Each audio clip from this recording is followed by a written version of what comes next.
Bonsoir, c'est fin de séance avec 12 minutes de retard.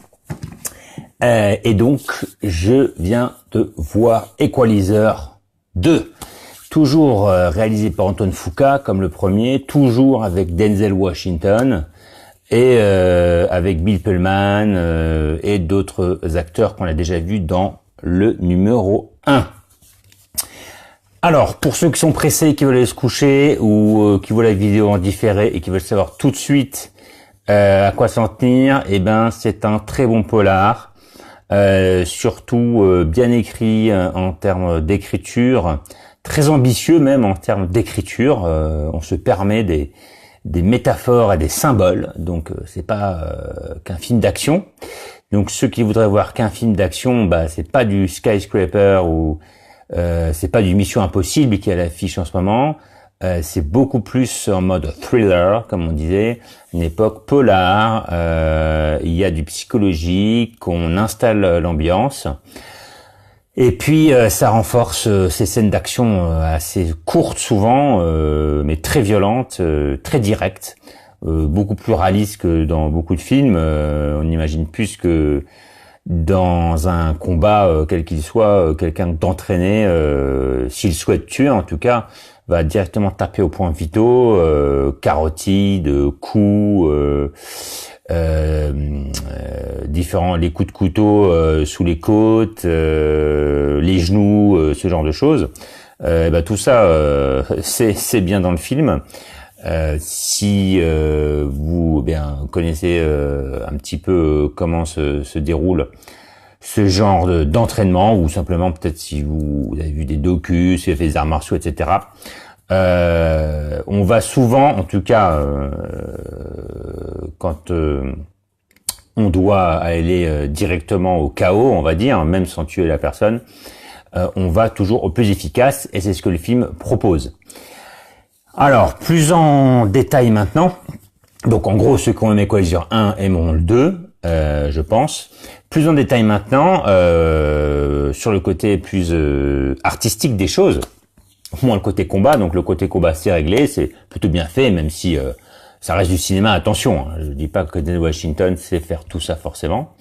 Mais en tout cas, sur le côté artistique maintenant, du cinématographique, on a affaire à des scénaristes il y en a un ou deux, je ne sais plus, qui ont décidé, enfin en tout cas avec Fuqua et la production, de faire quelque chose en deux parties, donc un film en deux parties.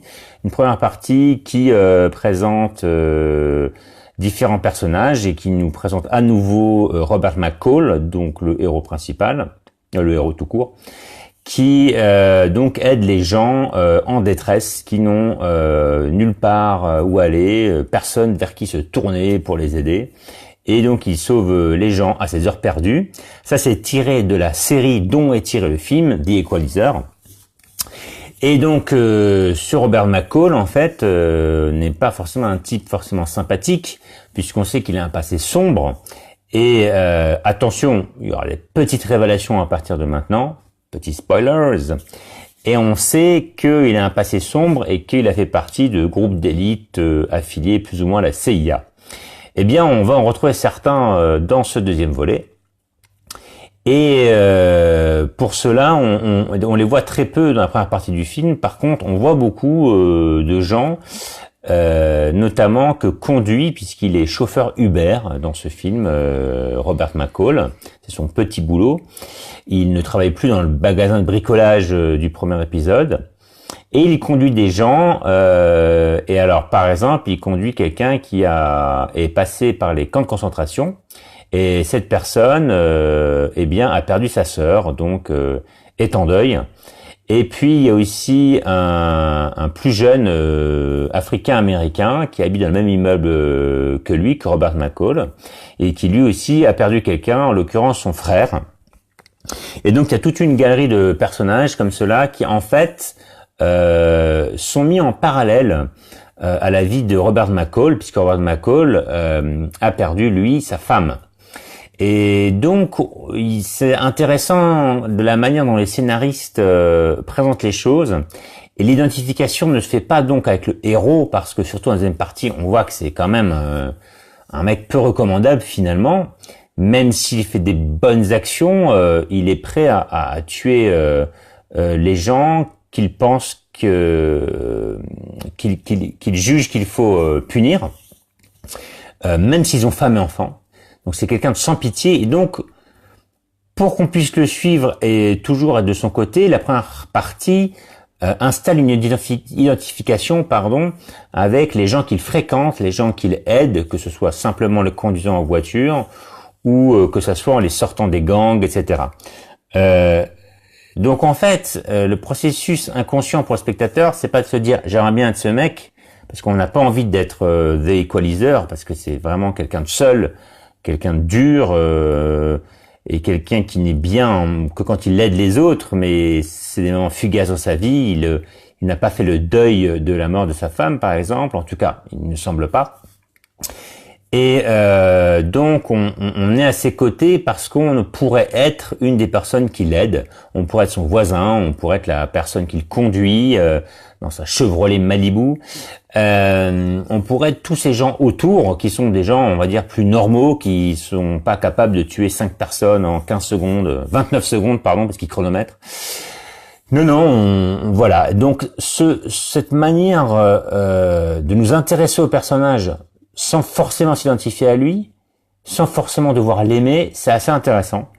Et ça nous prend quasiment la moitié du film. Donc, c'est un film qui a un rythme assez lent.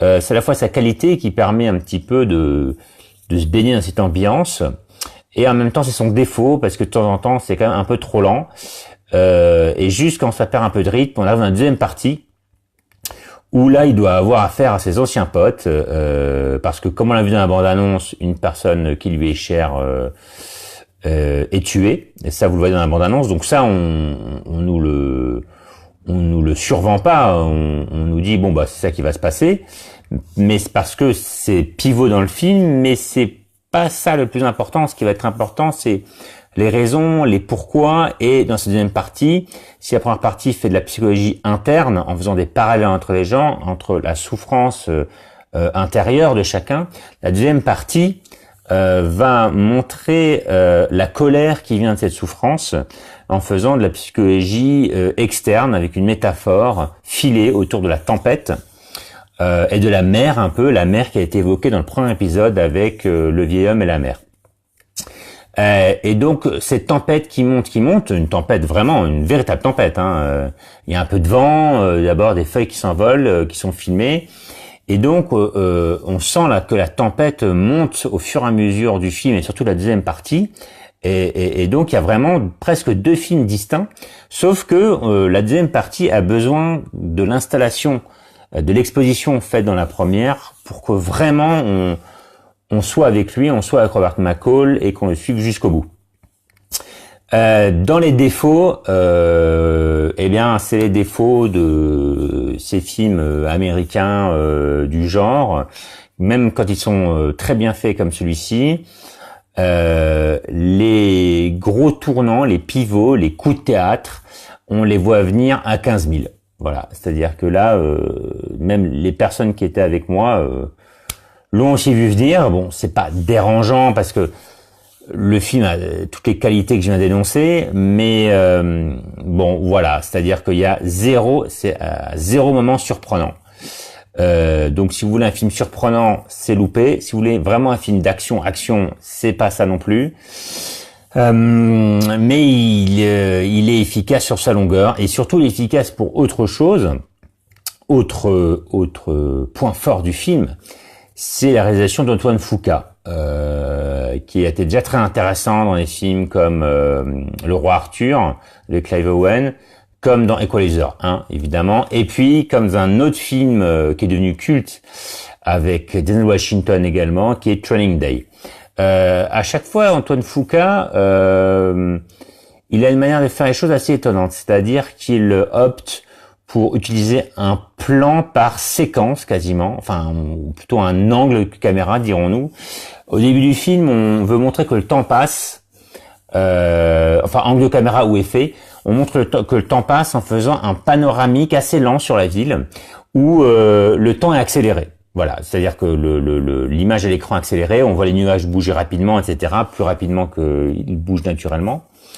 Il utilise aussi à un moment une contre-plongée, si je me souviens bien, au milieu du film, je ne sais plus pourquoi, mais il l'utilise qu'une fois. Dans celui-là, il n'utilise pas de ralenti comme dans le premier, donc il ne recycle pas ses effets du premier. Et alors, c'est ça le coup de force, du film, c'est que on est en continuité du premier film, tout en faisant complètement autre chose à certains moments, en termes de réalisation, en termes de scénario, en termes d'angle. Mais c'est toujours Robert McCall qui chronomètre quand il tabasse des gars, qui boit son petit thé dans son petit sachet et qui est fidèle à ses amis et qui reste sans pitié.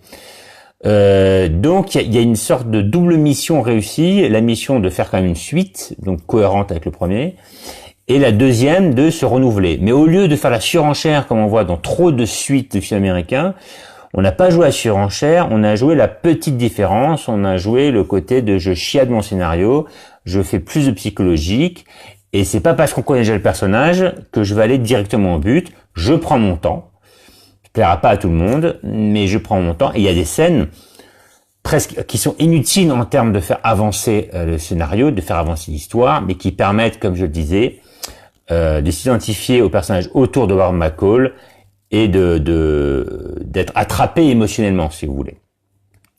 Voilà, donc c'est donc très bien filmé. Le montage aussi est au cordeau. Les scènes d'action sont très tendues. Et Robert McCall, en fait, fait un jeu d'échecs géant avec ses adversaires. Il prévoit les coups, les uns après les autres. Et ça, c'est tenu jusqu'au bout.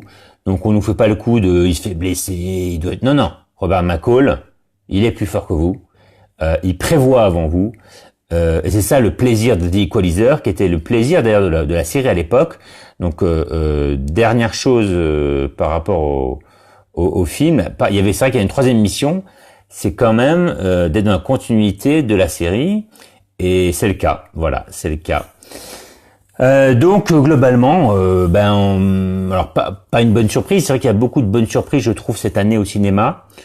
Je sais pas si on peut appeler ça une bonne surprise, mais c'est vrai que j'avais bien aimé le premier. Je m'attendais à rien de spécial de celui-là, même si j'étais très excité de le voir, parce que il fait ce que font peu de films de ce genre en ce moment, c'est-à-dire qu'ils font du polar sérieux.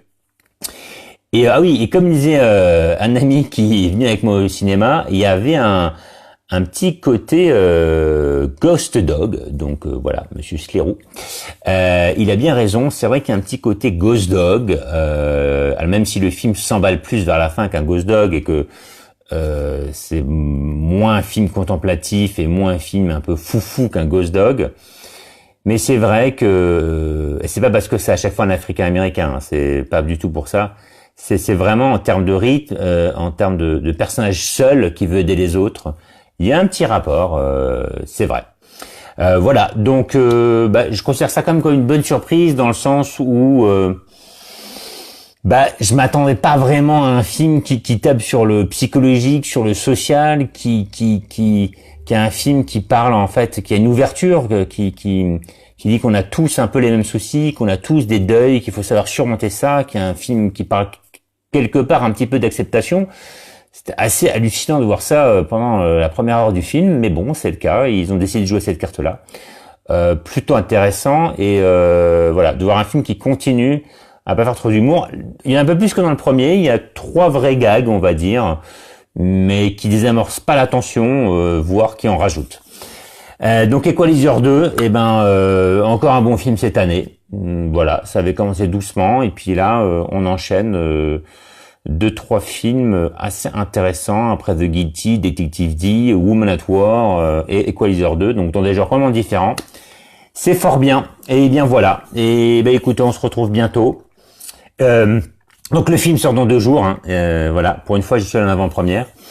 Ça sortira mercredi, donc ne cherchez pas à le voir demain. Il n'y sera pas. Et on se retrouve la prochaine fois. Je vous souhaite donc une bonne soirée et puis une bonne fin d'été.